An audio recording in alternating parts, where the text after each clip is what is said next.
From the WATE.com Digital Center, answering your legal questions. This is Ask Isaacs. Now, here's Lori Tucker and attorney Greg Isaacs. Hi, everyone. Good afternoon to you. Thank you so much for joining us. I'm Lori Tucker, along with our legal analyst, Greg Isaacs. And for the third week in a row, we are talking about the Jeffrey Epstein case and fallout from it. Coming up in just a few minutes, we're going to be talking with a Tennessee figure who is central to the latest developments in this case, and that is Congressman Tim Burchett, who'll be joining us live from Washington via Zoom to talk about his efforts to get Ghislaine Maxwell, the accomplice to Epstein, who was convicted for her role in the crimes, to get her subpoenaed. So we'll talk about that in a moment. But first, Greg, we have breaking news. The Justice Department's request to release Epstein's transcripts just denied by a Florida judge. Really, Lori, it's no surprise because, you know, when there was all the political maneuvering and chess game on should the Epstein file, including grand jury records, be released, that set out a red flag because under Federal Rule of Criminal Procedure 6, grand jury records are secret, they are confidential. That's one of the hallmarks of our criminal justice system, that privilege that's attached to grand jury proceedings and anonymity. They can be released under certain legal requirements, such as if somebody testifies in a criminal trial, you as a defense lawyer would be entitled to their prior testimony and statements under the Jinx Act, but very specific exceptions to the criminal procedure rule of confidentiality of grand juries. So given what we've just learned here, is there any way this can be brought back up again? Can it be reopened, this request? Is there any way anyone will ever get to look at these grand jury investigative files? Well, as I have said before, I think what you're going to see is the information is contained in a lot of direct, indirect, and tertiary sources, FBI memorandums known as 302s, other investigative material, testimony in the Ghislaine Maxwell trial. So the same information, I think, can come to light, as echoed by Alan Dershowitz. I think you will also see the Justice Department appeal this, but you basically have to have good cause other than I'm trying to put out a political firestorm, so I need some grand jury to throw on the flames. And boy, there is a firestorm. My goodness, this is not going away. And here's where we stand. Congressman Burchett introduced a motion to force Epstein's former associate again, Ghislaine Maxwell, to force her to testify before Congress. It is the latest step in his efforts to demand the release of the Epstein investigative files. Again, we're going to talk live with Congressman Burchett in a moment, but let's go ahead and kind of set the stage for you on where we are right now. What has led to this point? It created a firestorm of backlash from MAGA supporters and shook the political ground on Capitol Hill as the debate has infiltrated most of the legislative business, including an early dismissal for lawmakers. The Epstein saga continues in the nation's capital as the Department of Justice is interested in questioning Ghislaine Maxwell, Jeffrey Epstein's former girlfriend. I don't really follow that too much. It's sort of a witch hunt, just a continuation of the witch hunt. The DOJ says the president instructed it to release all credible evidence. Meanwhile, House Republicans are moving ahead, voting to subpoena Maxwell to testify on what she may know. To do what the president asked, release those records. I think that is a great start. I mean, people have wanted these files for years, and now we're being told it's a hoax. It just doesn't wash. But House Speaker Mike Johnson wants to leave this to the White House, and instead he's sending members home early for August recess. There's no purpose for Congress to push an administration to do something that they're already doing. And so this is for political games. Democrats accuse Johnson of stalling and sheltering those who could be involved. They are actually ending this week early because they're afraid to cast votes on the Jeffrey Epstein issue. Do they want to protect the rich and the powerful, or do they want the truth? Maxwell has yet to be scheduled for testimony, and the pressure on lawmakers is set to intensify this summer. Reporting in Washington, I'm Basil John. All right, there is the latest. So, Greg, forcing Maxwell to testify before Congress. Let's talk about the power of a congressional subpoena and what Ghislaine Maxwell could bring to the table and what she could gain by testifying. Well, it's interesting. Tim Burchett is a member of the Oversight Committee, Congressman Burchett, and he filed a motion to require the committee to issue a subpoena to compel Ghislaine Maxwell to appear for a deposition, that is to answer questions under oath. That motion passed, so the Oversight Committee did vote overwhelmingly to issue a subpoena for Ghislaine Maxwell. And Lori, the validity of congressional subpoenas is as old as the Republic itself. There has been criminal investigations overseen by Congress.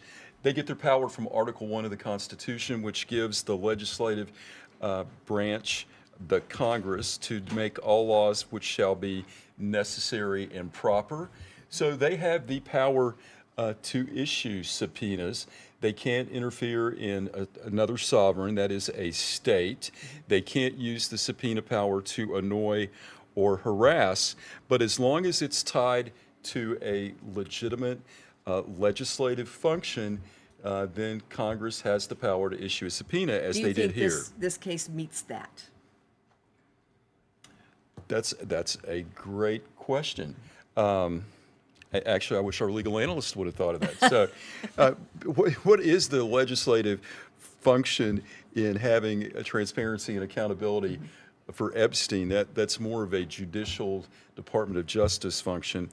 But it's taken a life of its own. The public wants to know. As we said, and we just heard the national commentator, it is a firestorm in terms of the Epstein files. So let's talk about now that Tim Burchett is taking the lead and there's a subpoena that's going to be issued for Ghislaine Maxwell. One or two things is going to happen. She can refuse, which... What would happen if she refuses? Well, Congress has some power, but it's not absolute.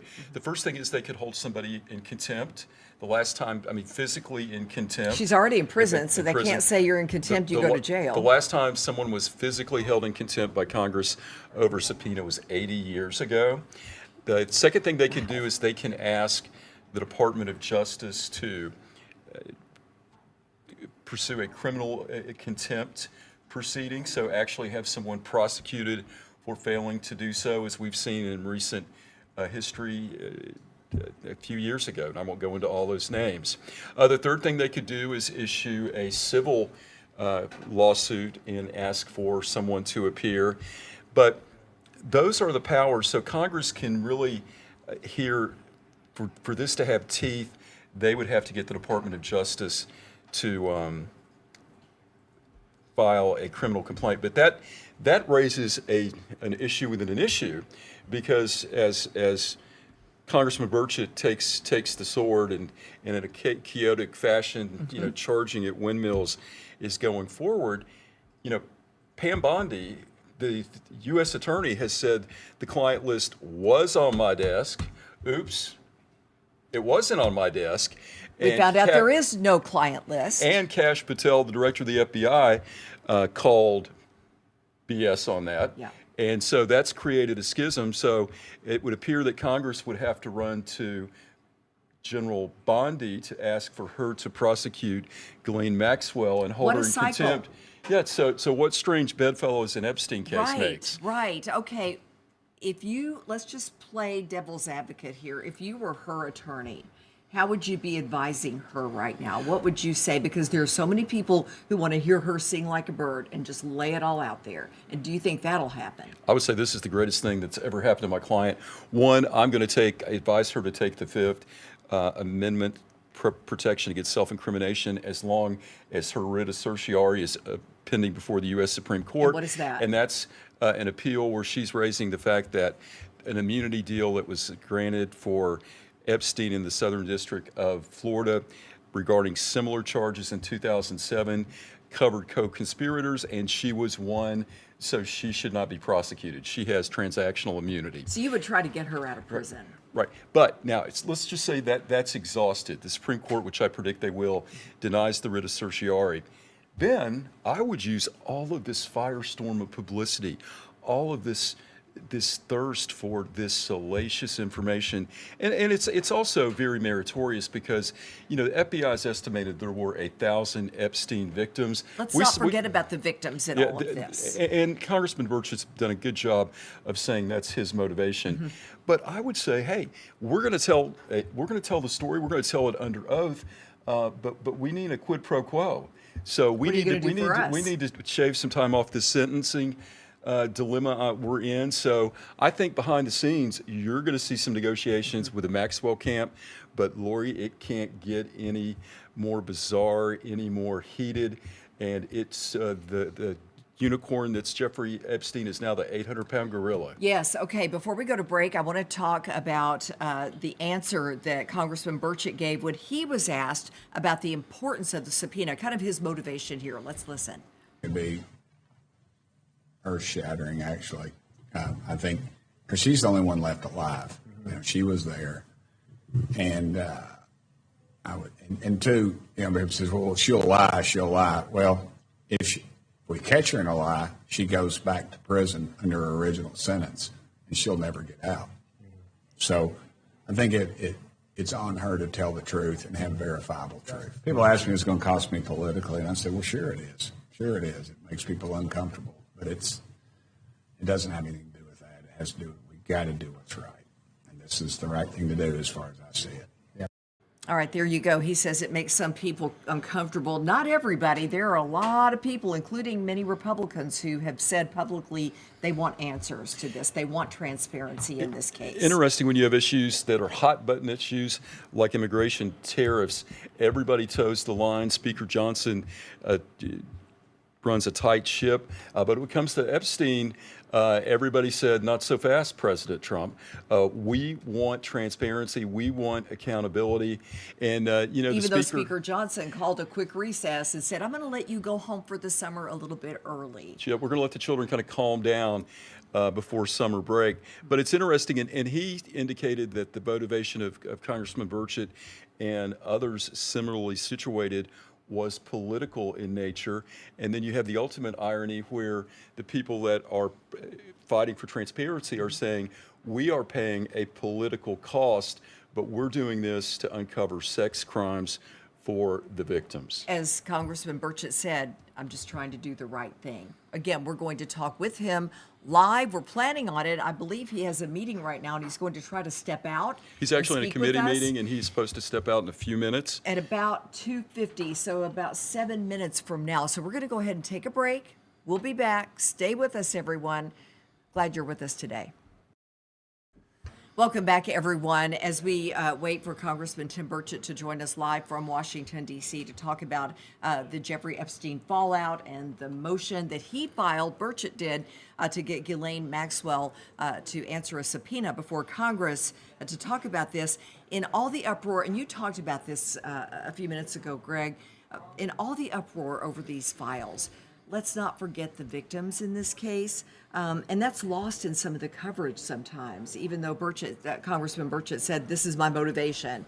The total number of Epstein's victims vary, but federal investigators have stated that Epstein victimized more than 1,000 people. And Greg, the FBI notes that each victim suffered unique trauma and that sensitive information about them is intertwined throughout the materials gathered in the investigation. Let's talk about the impact that has on making these files public. Well, when you have CP or child pornography, information about minors, it's always redacted. So this is not the first rodeo for the Department of Justice or FBI. In criminal cases, we routinely get information that is redacted, so that's easily done. You don't need to redact the name of the perpetrator. But these were serious crimes, and Ghislaine Maxwell basically helped run this criminal enterprise and groomed young girls as young as 14. And she was convicted of 5 counts of sex trafficking and transportation of minors to engage in illegal sex acts. Sentenced to 20 years back in 2021. Sentenced to 20 years. And, the mystery when, we dug in, to the Ghislaine Maxwell case, there were exhibits, and one of the tools they use is to get these people to come to the island in the Bahamas and give massages, and then they would slowly groom and seduce them until there was more. And you know, we actually saw an exhibit that had visitors' massage log, and every single name was redacted. That's a good example of there may not be a client list, but there sure as heck is information that's within the Department of Justice that can tell us who was there in the middle of this conspiracy to commit these horrific sex crimes. And don't you think with the release of those, and we talked about those last week and the week before when we kept uncovering, and our digital producer, Hope, kept uncovering these really disturbing lists that, again, were redacted, but when you saw visitor massage, when you saw the signature, the flight manifest, you saw the signature of the pilot. You know, it's like you want to put A, B, C, D, E, F, G together. You don't have to be a Scooby-Doo detective to figure out that the pilot's going to know the people that were there. And I think, Lori, we see Congressman Burchett stepping out of the committee meeting. Can we pull him up? We actually were following Congressman Burchett on X as he was tweeting that he was leaving the meeting.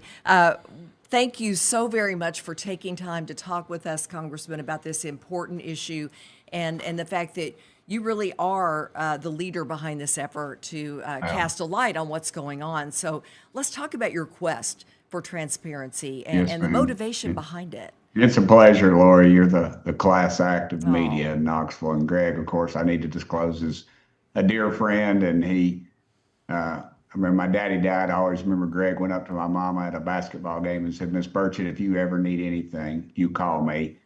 And mama was so touched, and she needed a favor, and I needed an attorney, and Greg stepped in and took care of my sweet mama. So we're honored to have you. I love both y'all. So I guess I should disclose that. But, thank you. But my history with this, Greg knows about it, and you covered it. It goes back to when I was in the legislature. I passed some incredibly tough and important laws. I went after child molesters. I went after the distribution. We formed some of the first ICAC, Internet Crimes Against Children, where they would pose as children on the internet and catch these dirt bags. I've held the hand of many people that were molested and abused, and you know, they carry that life sentence.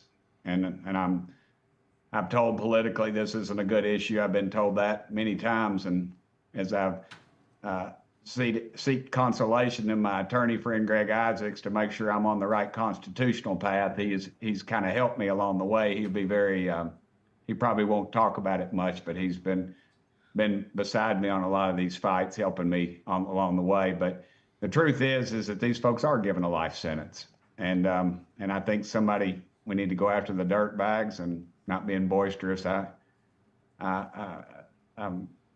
I think we need to send those people to hell as fast as possible that abuse these people, and we need to defend the people that are in the shadows. You know, in this thing, we got over 1,000 people that Epstein abused allegedly, and you know, it goes a long ways with me. And ultimately, I'm going to stand before my Creator, and I don't say that as any joke. I believe that Jesus talked about treating the least amongst you.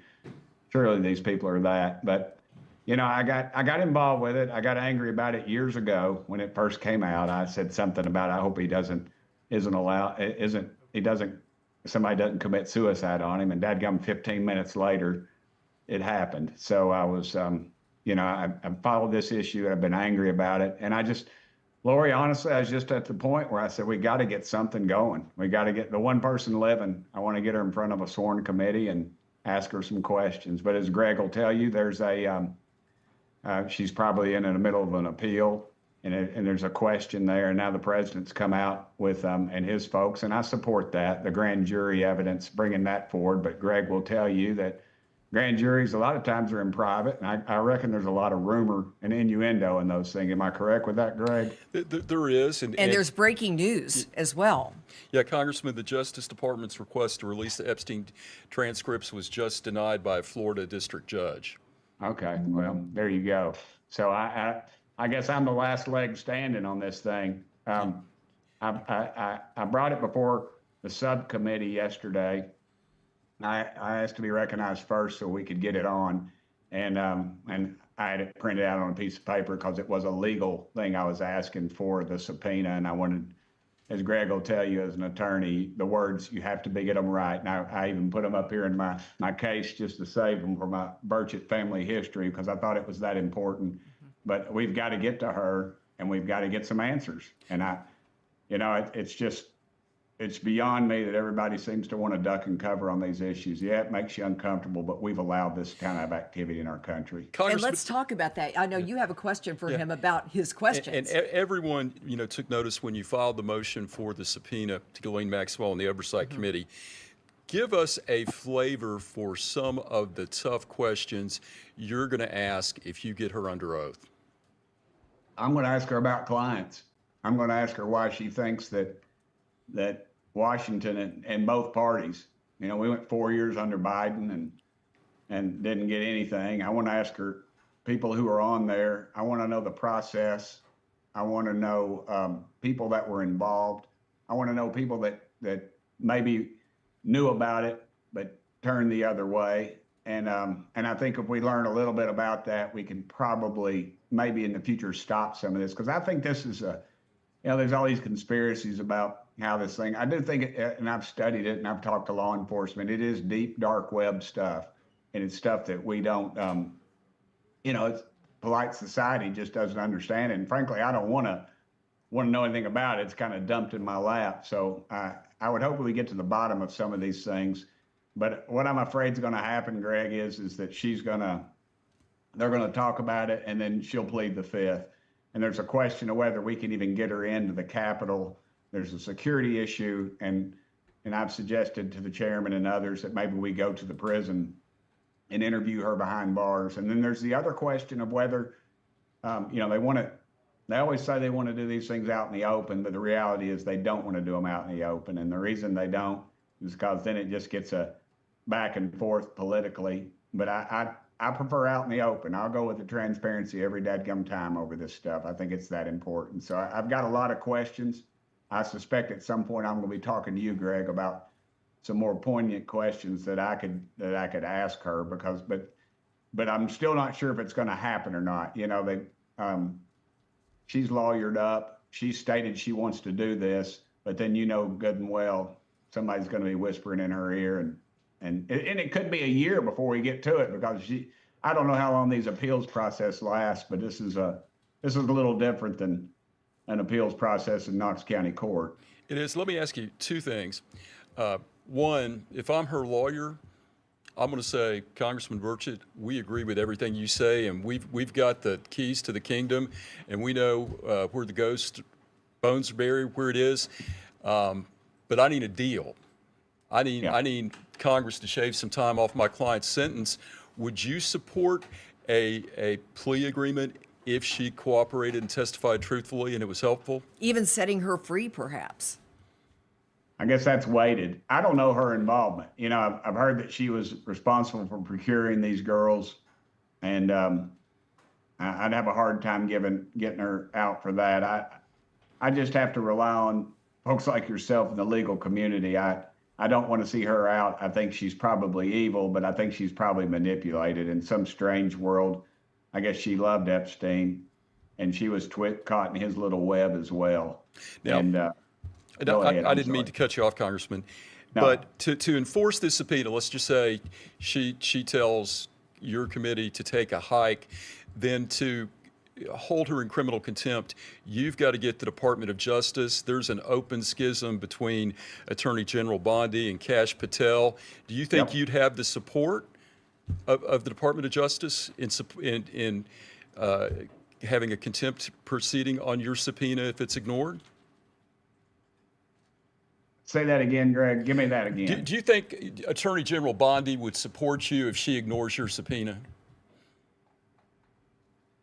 Possibly. I've had harsh things about her. I think she bungled it in the beginning with that white notebook that she had the influencers put out. I think that's possibly for two reasons. I think she took bad advice, and I don't think she followed the news as close as you and I did. They originally gave that to Matt Gaetz, and then she got pulled in right at the end, and they quickly confirmed her. So I don't know how in tune she was to the everything, and so I told somebody, I don't care how she starts, it's how she finishes on this dadgum thing. But I'm not convinced that she's the best person in the job yet. But again, the president has indicated to me that she's on the job. So, you know, I have to take him at his word. Let me ask you this.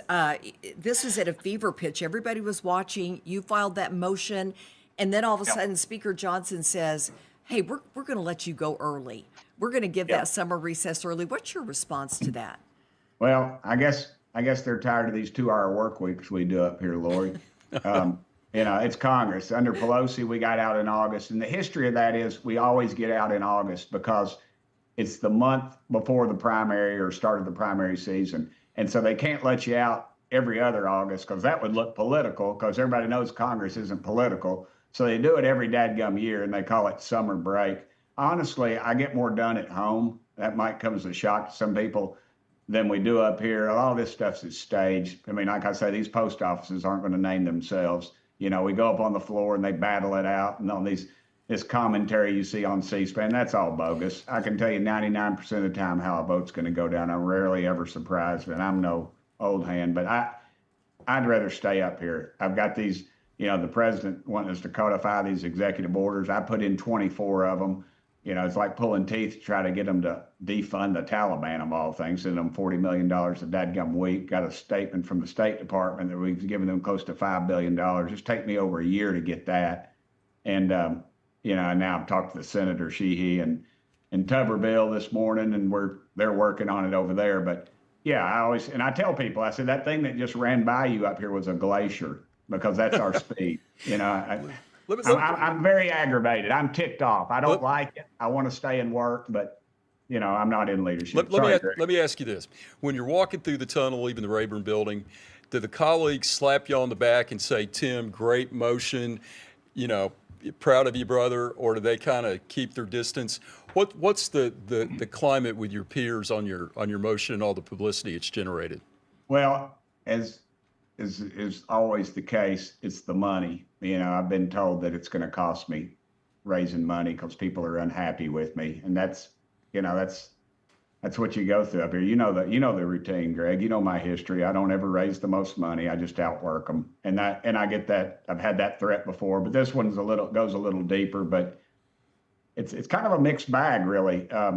Trump, as I've stated, and I won't go into too much detail, but they've indicated they're not angry with the path I took. And I take that as a couple of reasons. I think he sees that I'm not, you know, owned by any of these other groups. And they respect my independence, but they know that truthfully, that I just want to get to the bottom of the thing. I'm not trying to crucify anybody. I just, unless they're involved with children, and then I'll be the first one to drive the nail. You know, on one hand, the president was saying this is a continuing witch hunt. On the other hand, he said, I'm not keeping up with this. I feel like there's a little back and forth going on. There is, and I can address that. Trump wins, let's just face it. And he wins. He hits Iran. I can't go into all the details of that, but I was briefed actually by the president. He talked to a group of us about it and the intricacies there. He said, the big, beautiful bill, he wanted to sign it on the 4th of July. Everybody said, there's no way. You know, I'm on a phone call with him and we're working some stuff out, helping get delivered. And then the cryptocurrency bill, Senator Hagerty's bill, he said, we're not gonna, you know, he said, I talked to Senator Hagerty, he said, the president said he wanted it by Friday, Tim, can it get through the House? And I said, well, let me look into it. Well, I'm in a room, there's 12 of us that have some problems with it. I'm sitting, the speaker's on my left, the whip's on my right, Emmert, and there's about 10 or 12 of us conservatives in there. And who calls? President Trump. And he just goes around the room and answers every dadgum question. And it's just like clockwork. And I said on this thing, and I think that's why they appreciated me. I said, look, he's got a strategy and he wins. And I don't know what his strategy was in that. Did it hurt my feelings? Well, yeah, but dadgummit, Lori, you know what I've been through, and Greg does too. My skin's about that thick. I told a national news reporter that the other night, and she said, or Sunday morning, in one of those big shows I was on, and she nodded and said, in fact, it is. You know? But because I'm used to it, and this is the big leagues. You take your lumps, but he wins. I don't know what his strategy is and all this. He hasn't confided in me yet. I suspect he will. If I step off the, off the path too much, I'll probably get that call. But I think we're moving in the right direction. Well, thank you. I know you were in a committee meeting and you were so gracious to step out. Hey, thank you for all you do for East Tennessee, and it means a lot for you here detailing to the public your thoughts on this very important motion. Yeah, but we really you. appreciate it. You're Thank a busy you for man. taking Greg, time. and I always appreciate your friendship and consultation. Lori, as always, you're a class act, and I wish you nothing but the very best. You've always been gracious, and you're wonderful. So thank you. That means a lot to me. Everyone, Congressman Tim Burchett, thank you again for being with us. Thanks, Tim. Right on. All right. There you have it. We got a lot of information from A lot of Congressman information Tim that I don't think Burchett. was a public record No, on the not interdynamics yet. with the president and whatever. So very insightful. Behind closed doors, we did get some insight there. Thank you for being with us. We're going to talk more. We're going to have a snippet of our conversation with Congressman Burchett in our interview coming up at 5:30 on this very topic. Sounds good. Thanks for being with us.